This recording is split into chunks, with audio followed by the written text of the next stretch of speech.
যেই কষ্টটা আমি করব, যেই পরিশ্রমটা আমি করব, একমাত্রই হতে হবে কার জন্য? আল্লাহর জন্য। এই কথাটাই বুখারী এবং মুসলিম শরীফের মধ্যে আসছে। বুখারীর 52 নম্বর হাদিস, হযরত ওমর ইবনে খাত্তাব রাদিয়াল্লাহু তাআলা আনহু থেকে বর্ণিত।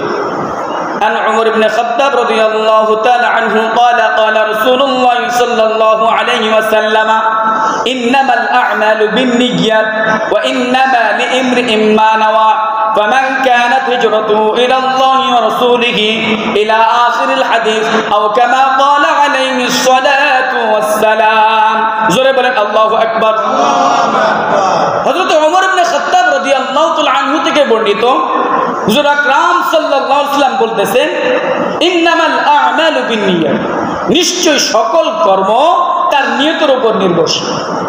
কিসের উপর? নিয়তের উপর নির্ভরশীল। ওয়া ইন্নামা লিইমরিন মা নাওয়া, তাকে দিয়ে দেওয়া হবে যা সে নিয়ত করেছে।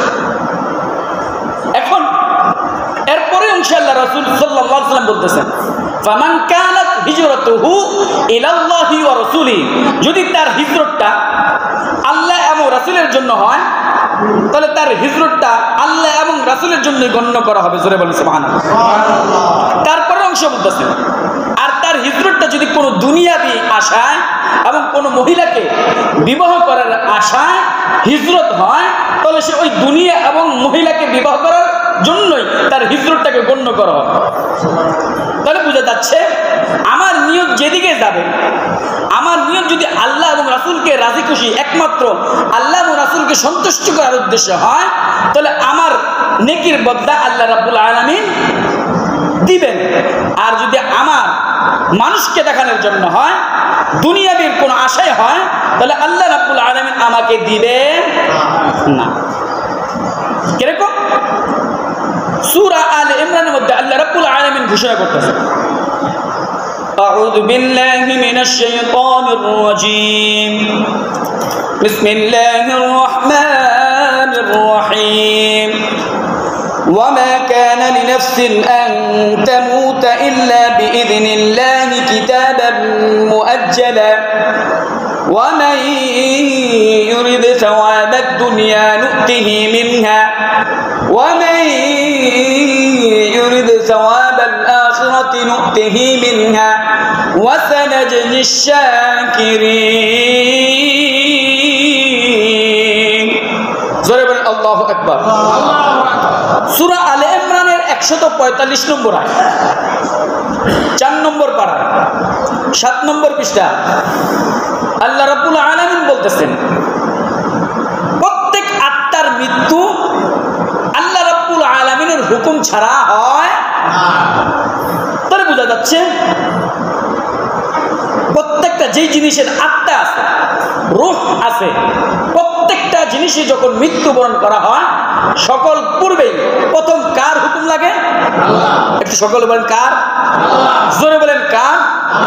আল্লাহ। তারপর আল্লাহ বলতেছেন, ওয়ামাই ইউরিদু সাওয়াবাদ দুনিয়া নুতিহি মিনহা, যদি কোনো ব্যক্তি নেক কাজ করে, ভালো কাজ করে, আর এটার প্রতিদান দুনিয়াতেই চায়, নুতি মিনহা, তাকে তা দিয়ে দেওয়া হয়। মনে করেন কোনো ব্যক্তি হজ করছে,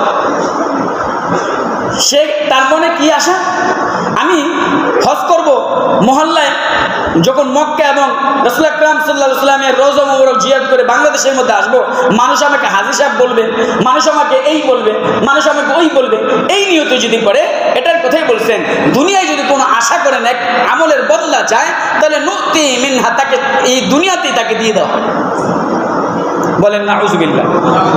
ওয়া মান ইউরিদ সাওয়াবাল আখিরাতি নুতি মিনহা, আর যদি কোনো ব্যক্তি নেক কাজ করে দুনিয়াতে চায় না, পরকালের আশায় চায়, পরকালে এটার বিনিময় চায়, আল্লাহ রাব্বুল আলামিন বলতেছেন নুতি মিনহা, তাহলে আমি তাকে পরকালে এই আমলের বদলা পরকালেই দিয়ে দেব। জোরে বলুন সুবহানাল্লাহ। শুধু তাই না, ওয়াসানাজিদিশ শাকিরিন, অচিরেই কৃতজ্ঞ প্রকাশকারীদেরকে আল্লাহ রাব্বুল আলামিন পুরস্কৃত করবেন। জোরে বলুন সুবহানাল্লাহ।